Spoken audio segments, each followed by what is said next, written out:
민원연 종편 모니터 관음증 특집.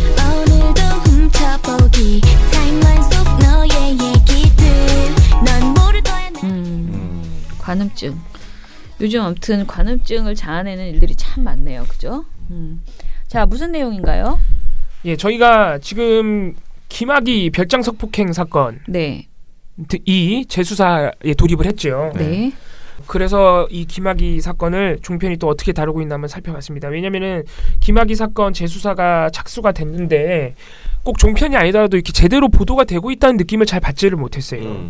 왜냐하면 이게 굉장히 그 오래된 일이고 어쨌든 간에 그렇죠. 2012년부터 이게 일이 터지기 시작해서 2013년이 돼서 첫 수사가 됐었으니까 벌써 한 5, 6년 지났죠.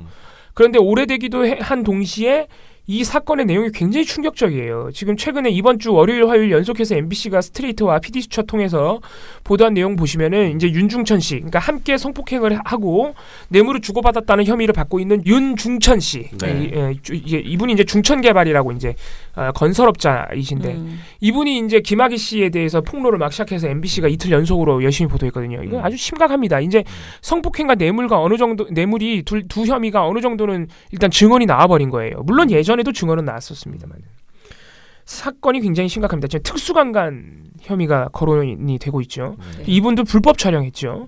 뇌물 엄청나게 주고받았습니다. 인사청탁, 부정청탁 오고 가는 게 아주 셀 수도 없습니다. 개발과 관련해서 또 인사, 김학의 본인의 승진 뭐 이런 거 포함해서 최근에 어떤 보도까지 나왔습니까? 이 김학의 전 차관을 차관으로 이렇게 만드는 데 일조했던 공무원이 알고 보니까 최동욱 찍어내기에 또 일조를 했던 경찰 공무원이었던 이런 보도도 지금 나오고 있어요. 네. 지금 이런 상황에 대해서 잘 보도가 안 되고 있는 것을 저희가 종편을 한번 살펴봤는데 네. 한마디로 말씀을 드리자면은 김학의 사건을 다루면서 종편이 보도하고 대담을 나누는 것은 동영상밖에 없다. 누가 봤느냐? 진짜 봤느냐? 내용은 무엇이냐? 어느 정도 수위냐? 뭐 이런 얘기만 나누고 있다. 이렇게 이제 정리해드릴 수 있겠습니다. 그래서 대표적인 사례를 하나 보자면은 TV조선 강적들 3월 30일 방송인데요. 그런데 이때 큰 제목이 뭐였냐면은 문정부 경고 울리는 3년차 증후군이라는 제목으로 한 3가지 정도의 주제를 다뤘거든요. 네. 근데 웃기지 않아요? 여기 이 주제 안에 김학의 사건이 들어갔어요. 왜 여기 안에 왜 들어가? 네, 웃기죠? 문재인 정부 3년차의 경고로 울리는 요소가 김학의 사건이에요? 뭐지? 너무 웃기잖아요. 네. 그러니까 도대체 이 구성을 왜 이렇게 했는지도 굉장히 웃긴 건데 그 이유를 TV조선 그 출연자들이 대담을 나누는 그 내용을 보면은 왜 이게 김학의 사건을 TV조선은 문재인 정부에 대한 경고로 보고 있는지 또는 김학의 사건을 문재인 정부에 울리는 경고로 만들려는 의도가 있다는 걸 우리가 알 수 있습니다. 그러니까 완전 프레임을 바꾸는 것이죠. 난 전혀 상상이 안 가는데요. 김학의 사건은 문재인 정부고 박근혜 정부고 정권과 관계없이 아주 심각한 권력형 성폭행 그리고 뇌물, 부정청탁의 사건이에요. 범죄라고요. 범죄지. 네, 근데 이거를 문재인 정부의 그 경고로 만들 수 있다는 걸 TV조선이 보여주는 것이죠. 아니 정부랑 무슨 상관이야? 굳이 따지자면 전 정부지. 그렇죠. 그래서 이게 이제 그러니까 한 가지 더해서 TV조선 등 종편이 보고 있는 것이 김학의 사건을 다룰 때 초점을 맞추는 것이 하나 동영상, 두 번째는 뭐다? 정략적인 것만 계속 보고 있는 겁니다. 정쟁만 보고 있는 것이죠. 그래서 예를 들어서 이 TV조선 강적들 3월 30일 방송에서 신지호 전 새누리당 의원이 이렇게 말을 합니다. 아유, 이 사람도 마찬가지야. 아유, 차명진이랑 똑같아. 이 사람은 술 먹고 방송했었잖아. 아유, 진짜 못 살아 내가. 네. 예. 그러니까 지금 종편과 방송사들이 퇴출해야 될 인물이 한두 명이겠습니까? 그래서 이런 수많은 막말러들을 퇴출시키는 것보다는 종편 3사가 문을 닫는 것이 낫다. 그게 빠르게? 예, 그게 빠르고 더 낫다. 사회적으로. 뭐 이런 말씀 다시 그게 확실한 방법이네요. 어떤 사람은 퇴출시키면은 자꾸 유튜브 가서 스타 유튜버가 된다고 그냥 내비두라고 하는 사람도 있더라고요. 아니, 유튜브 하라고 하세요. 왜 자꾸 방송에 나와서 그래. 자, 아무튼 신지호 씨가 뭘 했다는 거예요. 예. 자, 이분이 뭐라 그랬느냐.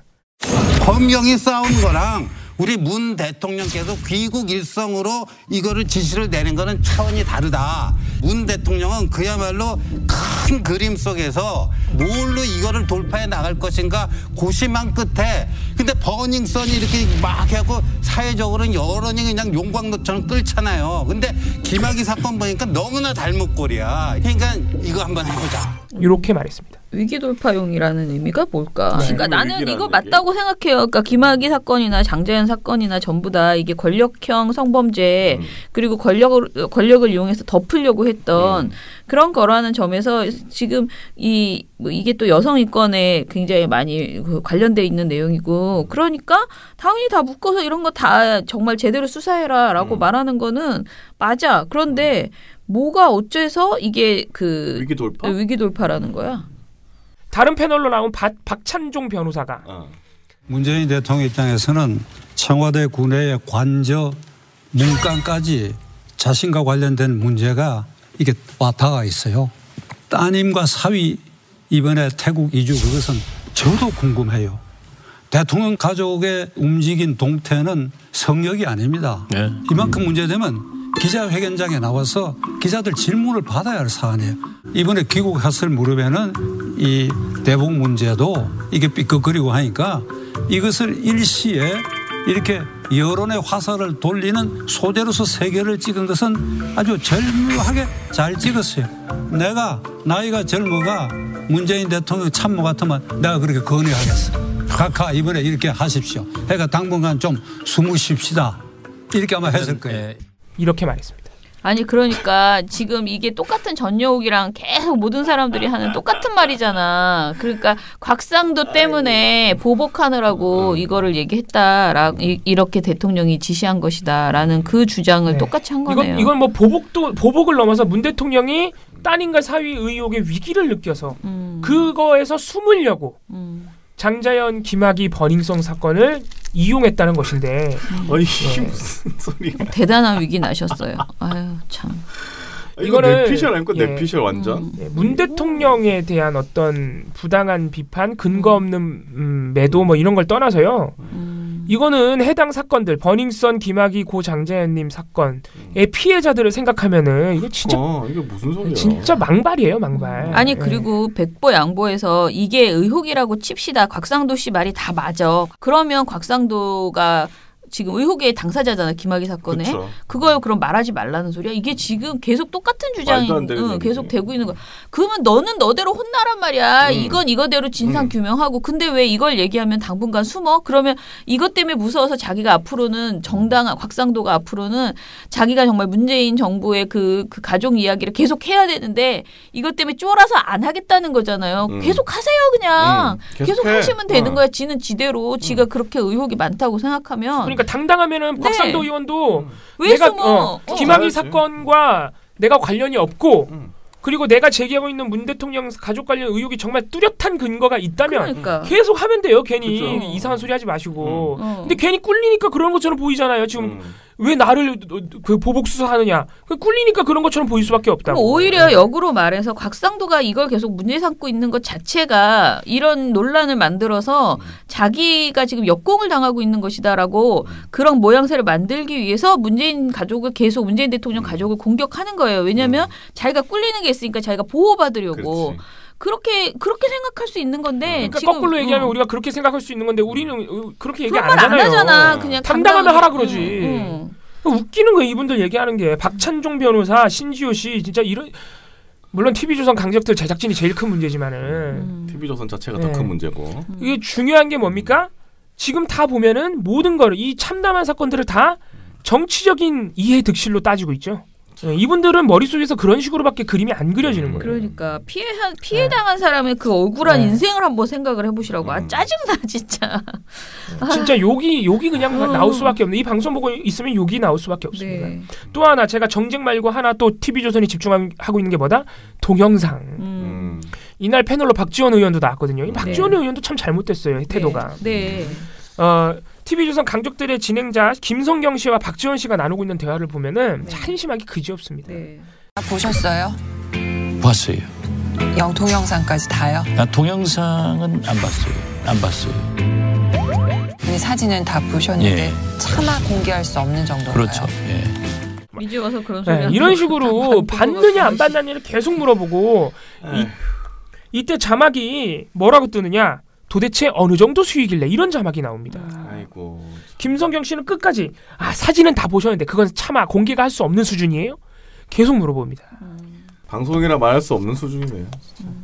그래서 박지원 씨가 박지원 의원이 끝까지 뭐라고 그랬어요? 이게 동영상은 안 봤다. 사진은 공개할 수가 없는 수준이다. 굉장히 심각하다.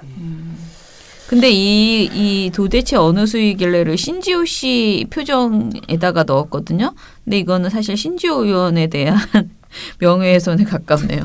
왜냐면은 너무 이렇게 부러운 표정으로 나도 보고 싶다 그런 표정에 신지호 씨의 표정이 있어요. 그 표정에다가 이 자막을 넣어놨어.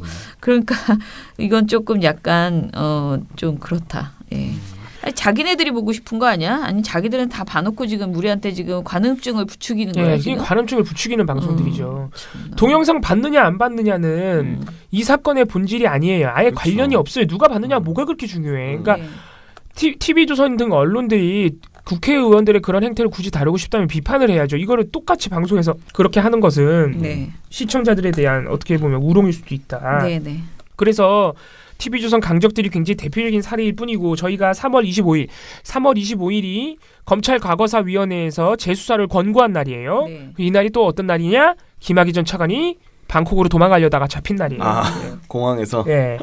이날부터 4월 4일까지 4월 1일이 권고안에 따라서 검찰이 재수사단을 꾸려가지고 4월 1일 날부터 본격적인 수사에 착수했어요. 그로부터 한 3일 뒤 4월 4일 날 이제 첫 소환조사 이런 일정이 나오고 이랬던 시기입니다. 네네. 그때까지 저희가 TV조선, 채널A, MBN의 대표적인 시사 대담 프로그램 8개를 다 봤어요. 김학의 사건 어떻게 다루는지. 그랬더니 CD 공방을 포함한 정치권의 공방, CD 누가 봤냐 이런 걸 포함해서 박영선 장관의 말이 황교안 당시 법무장관한테 CD 보여줬다는 말이 진짜냐 아니냐 막 이런 거. 이런 정치권 공방과 이게 조응천 민주당 의원도 당시 민정수석실에 있었기 때문에 민정수석실은 아니죠. 공직기강 비서관 박근혜 정부에서 그랬기 때문에 김학의 전 차관 임명 과정에 연루가 돼 있어요 이분이. 근데 조응천 민주당 의원이 이번에 재수사 수사 대상에서 빠졌어요. 그래서 자유한국당이 역시 우리 당을 향한 보복 수사다 이러면서 막 또 정쟁이 펼쳐졌어요. 그래서 이런 모든 것을 포함한 정치적 공방이 총 65%입니다. 그러니까 대부분은 이런 정치적 공방, 민주당과 자유한국당의 싸움만 보도하고 있는 거예요. 김학의 사건을 보도하는 게 아니라 뭔지 아시겠죠? 그러니까 김학의 사건에서 지금까지 나온 정황과 증거는 무엇인지 하다못해 혐의는 무엇인지 혐의 정도는 알려줘야 될 거 아니야. 그렇죠. 지금 윤중천 씨는 뭐라고 하고 있는지 김학의 씨는 뭐 하고 있는지 이런 사건의 내막을 좀 보도해야 될 거 아니에요. 이걸 다룰 거면은. 그런 건 얼마나 나? 이런 것들은 35% 나머지 35%밖에 안 나온 거예요. 더 심각한 거는요. 김학의 사건을 다루는데 김학의 전 차관의 혐의점, 윤중천 씨의 혐의점 이런 게 10%밖에 안 돼. 너무 웃기죠? 김학의 사건을 다루는데 김학의를 안 다루는 거예요. 그나마 많이 다룬 거, 그 35%인 그나마 많은 것이 재수사 권고 배경. 왜 이게 23%인데 그나마 종편 3사 이거 많이 다룬 이유가 뭔지 아세요? 김학의 전 차관이 도망가다 잡힌 게 너무 웃기잖아요. 그걸 다룬 거예요, 그나마. 그 도망가다 태국 그 방콕 가려다가 못 간 것만 그나마 좀 많이 다룬 거예요. 그러니까 이렇게 굉장히 선정적이고 재미있는 흥미 위주의 방송 구성만 하고 나머지 대부분은 CD 공방, 누가 봤느냐, 누가 안 봤느냐, 조응천이 재수사 대상 안 된 건 자유한국당의 보복이냐 아니냐 이런 것만 다룬 것이죠. 모든 걸 다 정치로 얘기를 하는 건데. 그 중에서 특히나 심각한 거는 사실 동영상 누가 봤느냐 안 봤느냐를 너무 많이 한 거예요. 그것만 그게 왜 중요해요? 그것만 한 50% 한 거예요. 그러니까 내가 궁금한 거는 누가 봤느냐 보면 안 된다는 거야 아니면 뭐야? 핵심이 뭐야? 그냥 내용이 궁금하다. 그걸 그냥 그게 뭐냐면요. 그게 한 50% 가까이 나오거든요. 가장 많이 나오는 거는 박영선 장관의 주장이 사실이냐 아니냐 이걸 제일 많이 합니다. 황교안 당시 법무부 장관 지금 대표. 그럼 그거는 그거 핵심은 박영선은 허언증인가 아닌가? 그거예요. 딱 그거를 거예요? 엄청나게 파는 거예요. 거짓말인가? 근데 그게 중요하지 않다는 것이죠. 아무튼 그렇습니다. 그래서 방송사별로 보면 또 가장 심각한 건 TV조선입니다. 아까 제가 말씀드렸다시피 정쟁과 CD 누가 받느냐 안 받느냐에 TV조선은 무려 77%. 예. 아까 세 방송사 합하면 65%였는데 채널A는 68%. 그나마 MBN이 53%. 제일 낮기는 했습니다. 네. 좀 이상하네. 예. 아니 그러니까 이게 우리가 말하는 그 예전에 세월호 때 세월호 진상규명은 하지 않고 유병헌 이야기만 많이 했다. 그래서 그게 이제 프레임을 감추는 그러니까 우리 진실을 감추는 프레임이다라고 얘기했잖아요. 그러면은 이거는 이번 일은 꼭 김학의를 안 해도 돼요. 그러니까 종편에서 김학의를 꼭 이제 그런 거 있잖아요. 제가 그 프레임을 감추려고 했다는 것의 그 개념은 뭐냐면 그 시기에 이 시기에 세월호를 안 하면 정말 돌팔매를 맞아요. 그렇기 때문에 세월호를 하면서 세월호 진상규명에 대해서 또는 국정원 이런 얘기 하고 싶지 않으니까 오로지 유병헌 얘기만 하면서 세월호 하는 척하거든. 근데 이거는 조금 다른 게 김학의를 안 해도 돼. 누가 하라 그런 게 아니야. 근데 굳이 김학의를 이렇게 다루면서 왜 자꾸 그 CD를 누가 봤냐 이 얘기를 했느냐 난 이게 궁금했던 거였거든요. 근데 지금 결론은 뭐냐면 이게 굉장히 선정적이어서 사람들한테 관음증적으로 호기심을 자극할 수 있다라는 것과 두 번째는 박영선이라는 지금 굉장히 그 중기부 장관이 그때 후보였던 거였잖아요. 네. 그러니까 이 사람이 허언증이냐 아니면 이 사람이 그 부적절한 걸 받느냐 안 받느냐 뭐 이런 것을 가지고 지금 논한 것 같아요. 예, 그런 것 같아요. 그러니까 이건 사실은 명백하게는 김학의 관련 보도가 아닌 거지. 그냥 박영선 뒷담한 거죠. 그렇죠. 예, 그렇게 되는 거죠.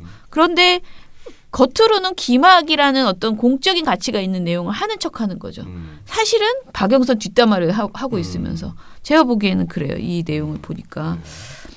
아무튼 가지가지합니다. 그런데 박영선 그 뒷담화 하는 것 중, 그러니까 이제 김학의 사건을 다루면서 사실은 모든 내용이 이제 박영선 중기부 장관 후보자, 지금은 장관이 됐습니다. 후보자를 허언증 환자로 몰아가고 굉장히 이제 그 발언 진위 여부에 집착하는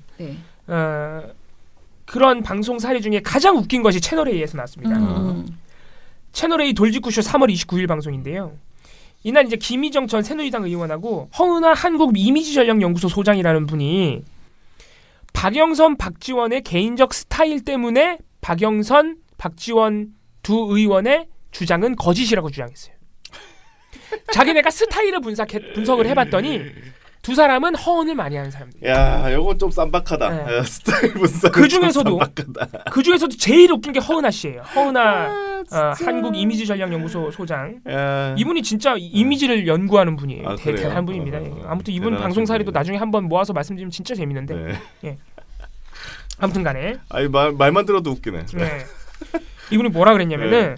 저는 제가 직접 박남매에게 경험한. 박남매와 결투를 해봤던 그 경험을 가지고 한번 말씀을 좀 드려보고 싶어요. 그 박남매만의 스타일이 있습니다. 진실과 거짓 사이에 그 줄타기를 통해서 이슈 메이킹을 하는 것을 아주 잘하는구나라는 분석이 좀 됐었었는데요. 저하고 이제 그 청문회 리허설에서 다 그러니까 만난 거라고 해야 될 거예요. 네. 그 이제 인연이 있었을 때의 것을 보면은 박지원 의원과 그 박영선 의원의 스타일은 우선은 메라변 법칙이라고 하죠. 우리 이제 저를 소개할 때도 말씀해 주시는데 보이는 것을 의심하라라고 하는데 우리 박남매는 보이는 것에 모든 것에 집중합니다. 그래서 그 청문회에서도요. 제 사진을 보여주면서 이 여자 아느냐라고 말씀하시고 그러면서 뭐라고 던지냐면요. 남들이 듣고 싶은 말을 해요. 한 번도 들어보지 못했던 이렇게 청문회 리허설을 하는 것은 당신이 처음이 아니냐. 얼마나 부족하면 청문회 리허설을 하겠느냐라고 하면서 기자들에게 관심을 끌기 시작을 합니다. 그 다음부터 나오는 말은 사실은 저에겐 다 거짓이었어요. 청문회는 했었고 그 사진의 주인은 바로 저는 맞습니다. 하지만 저는요 그때 대기업의 자회사 대표도 되고요.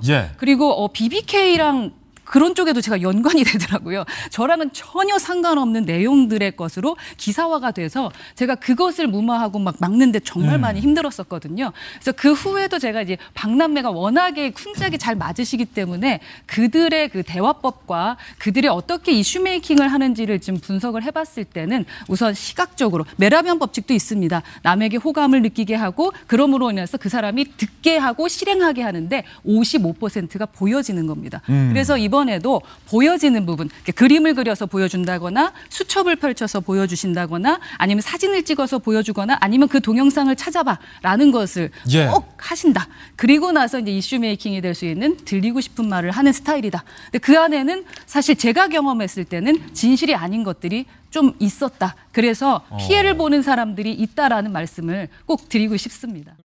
무슨 말인지 모르시겠죠? 이게 무슨 이거 그냥 아무 말 한 것 같은데? 네, 이분이 주장하는 자기가 박남매와 결투를 한 경험이 있다.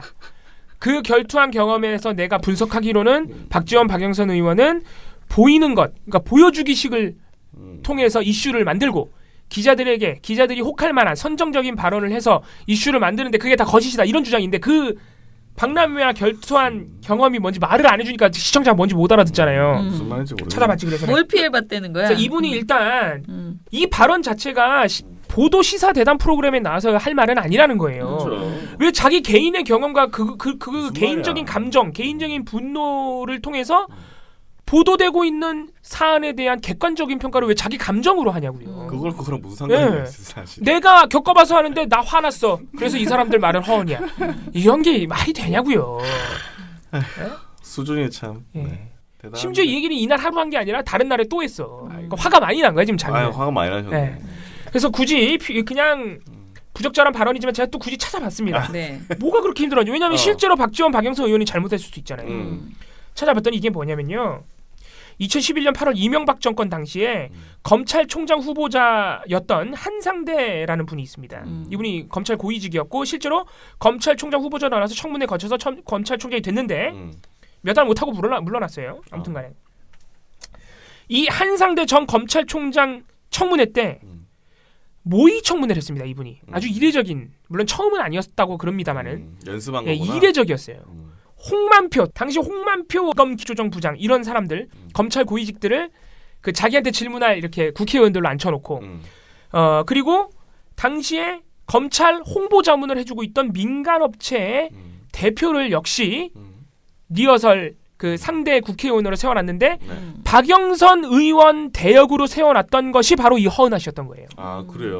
허은하 씨가 한상대 검찰총장 후보자의 청문회의 리허설에 박영선 대역으로 갔던 겁니다. 박영선 역할이었네. 네. 그래서 아주 날카로운 질문을 막 자기가 던지고 했다 이거예요.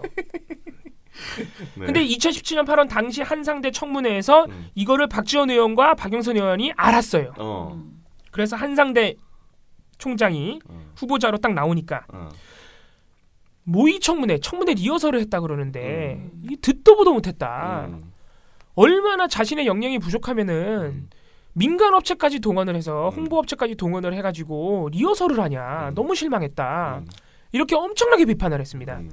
그러면서 이제 하나 문제됐던 게 허은하 씨 사진을 보여주면서 박지원 의원이 사진을 보여주면서 이분 알아요? 이분 알죠? 그럽니다. 그 청문회 특유의 몰아붙이기 스타일 있잖아요. 그러니까 한상대 총장이 처음에는 잘 모른다고 그런 식으로 얘기를 해요. 그러다가 어떻게 모르냐. 이분하고 모의 청문회인데 어떻게 모르냐. 이러면서 이제 막 비판한 거예요. 모를 수도 있어. 네. 뭐 얼굴은 안 보고 그냥 저 사람은 박영선 의원은 저기 앉아 있다 생각하고 할 수 있는 거잖아. 그거. 그래서 한상대 총장이 맞다. 모의 리허설 한 거 맞고 그분이 오신 거 맞고. 근데 우리 대검의 공식적인 홍보 장문 업체이기 때문에 문제 없다. 이런 식으로 이제 하고 넘어갔는데 그때 당시에 이제 허은하 씨 사진을 공개해 버렸기 때문에 박지원 의원의 태도 사실 문제가 있다고 볼 수 있죠. 그때 당시에 사실 제가 찾아보니까 비판 보도도 있습니다. 예. 아무튼 이 경험에서 본인이 그게 너무 힘들었던 거지. 예. 그렇지. 워낙 그냥 나가라 그래서 괜히 공개를 당하고 자기는 할 일을 한 것뿐인데. 네. 속상했겠네. 속상했던 거예요. 근데 문제가 뭐냐면요. 아무리 그래도 지금 김학의 사건과 관련해서 황교안 당시 법무부 장관이 이렇게 연루됐느냐 안 되냐 이런 문제가 나오고 있는데 그거에서 갑자기 자기의 개인적인 경험과 분노를 통해서 박영선 의원과 박지원 의원의 주장이 거짓이다. 이렇게 주장하면 안 된다는 거죠. 따로 그러면 채널A한테 따로 내 코너 마련해달라고 하든가 그런 식으로 했어야 되는 거죠. 그거 알고 나니까 더 상관성이 없네. 그렇죠. 아니 그러니까 이게 그 두 사람이 좀 너무 드라마틱하게 이렇게 막 국정감사 같은 거 할 때 이렇게 몰아가는 스타일인 건 사실이잖아.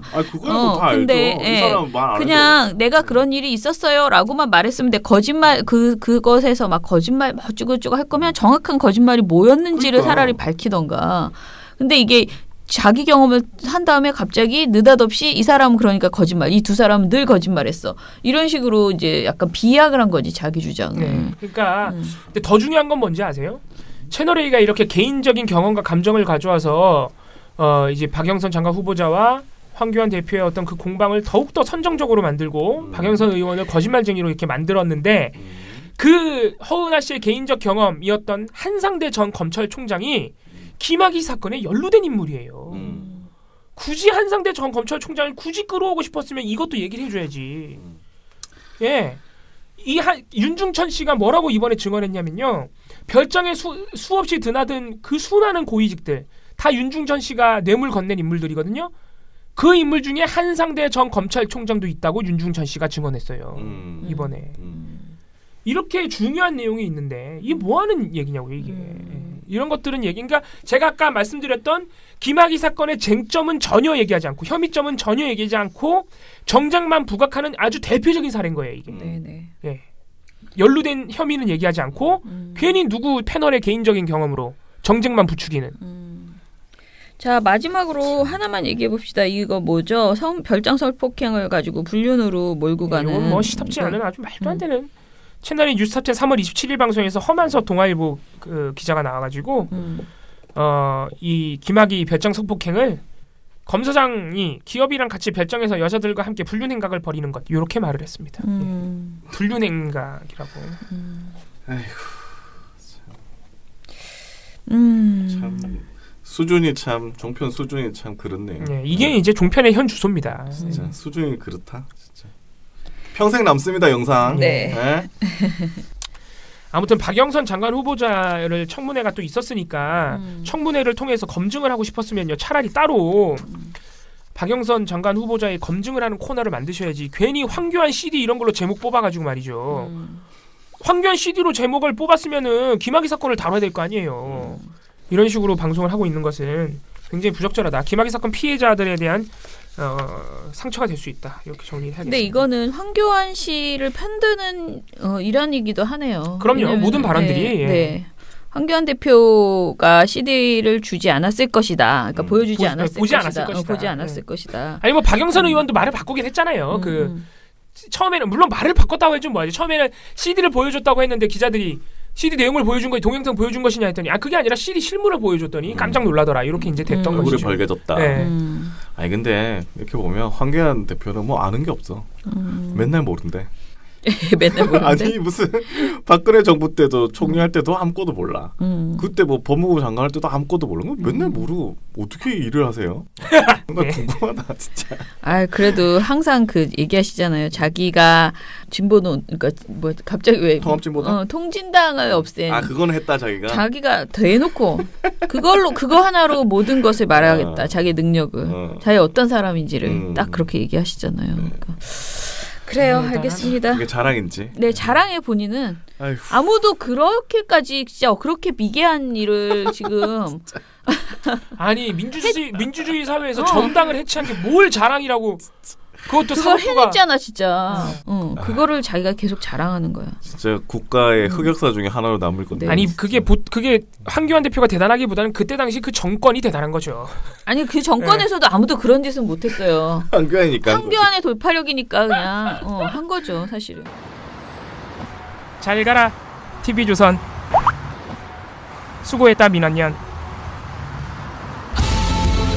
언론의 민낯을 아는데 도움되는 정보만. 끝이 아닌 다른 시작. 민주언론 시민연합.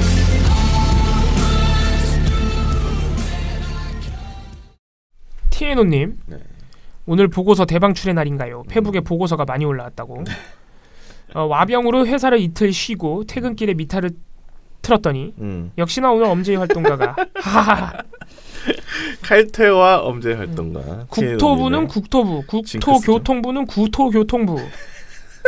절대 엄지의 활동가를 저격하는 것이 아닙니다. 네. 차명진이 전국구 셀럽이 되어서 어쩜 차명진 작전대로 되어가는 것 아닌가. 예. 지금 이러는 거면 분명 총선 공천 달라고 하는 건데. 네. 줄 수 있을까요? 못 주죠. 지금 이렇게까지 됐는데 공천 주면은 선거 지겠다는 얘기지. SJSJS님 차명진 출연 끝까지 추적 확인이라고 해주셨습니다. 하고 있습니다. 저희가. 네. 그리고 미련곰택님께서 미디어오늘 기사 KBS 가사 윤도현 하차 조직적으로 이루어졌다라는 제목의 기사를 링크 걸어주셨어요. KBS 지금 진실과 미래위원회 진미위라고 하죠. 난 이걸 볼 때마다 진미채가 생각나는데 KBS 진미위가 지난 2월 정기위원회를 열어서 그 보고서를 냈는데요. 그 채택한 보고서에 윤도현 씨가 당시에 맡았던 윤도현의 러브레터와 라디오 윤도현의 뮤직쇼에서 하차한 것이 사실상 이제 그 블랙리스트였다라는 것을 제대로 사실 이건 우리 다 알고 있는 건데 이제 진미가 확인을 했다 공식적으로라고 할 수 있는 거죠. 네, 그리고 미령검택님이 하나 더 주신 거는 어제도 잘 들었습니다. 정말 저들의 행태를 보면 이렇게 하면 쉽게 언론 조작이 가능하다고 보네요. 예를 들어 조선일보 사회부 부장이 대표로 청원 올리면 사회팀 전원이 동의합니다 하고 그걸 가지고 기사 쓰는 방식이네요. 얼마든지 가능합니다. 벌써 했을 거예요. 어떻게 알았지? 그러면서 자기들끼리 킥킥거리고 있을 겁니다. 네, 그러면은 오늘 방송은 이것으로 마무리하고요. 내일 저희 지금 말씀하신 것처럼 보고서 대방출인데다가 지금 보고서를 써야 될 게 너무 많이 나오고 있어가지고요. 네, 지금 저희 머릿속에서도 지금 해야 되는 게 뭐가 있는데 안 했다 지금 그런 것들도 있거든요. 그래서 어찌됐든 이제는 좀 저희가 미탈을요 좀 짧게 해야지 되겠다 싶어요. 이게 보고서를 다 우리가 풀려고 하면은 다 못할 것 같아요. 보고서의 양에 비해서 미탈은 일주일에 해봤자 6일인데 보고서는 한 뭐 15개 이렇게 나오거든요. 그래서 좀 짧게 해서 그 김어준 씨 말처럼 한 숟가락만 먹여주는 그런 방송으로 좀 가야지 될 것 같습니다. 민원연의 미디어 탈곡기는 내일도 열심히 털어드리겠습니다. 탈탈탈 안녕. 네, 오늘 뉴스데스크 마치겠습니다. 시청해주신 여러분 채널 A가 함께합니다. 시청해주셔서 KBS 9 뉴스 오늘 순서 모두 마치겠습니다. SBS는 앞으로도 내일 끝까지 뵙겠습니다. 파헤치겠습니다. 고맙습니다. 오늘 8시 모두 뉴스 여기서 마치겠습니다. 시청해주셔서 고맙습니다. 뉴스팔 여기서 마치겠습니다. 저희들은 내일도 최선을 다하겠습니다. 여러분 고맙습니다.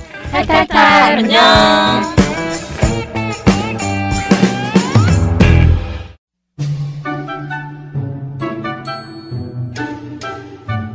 당신 주위에 가장 믿을 수 있는 시민단체를 떠올려 보세요. 어떤 단체인가요? 실수를 하면 인정할 줄 알고 약속을 하면 반드시 지키는 그런 단체 아닌가요? 늘 좋은 언론을 만들기 위해 원칙을 지키는 예측 가능한 단체. 그런 단체가 믿을 수 있는 단체입니다. 언론이 미래다. 민주언론 시민연합.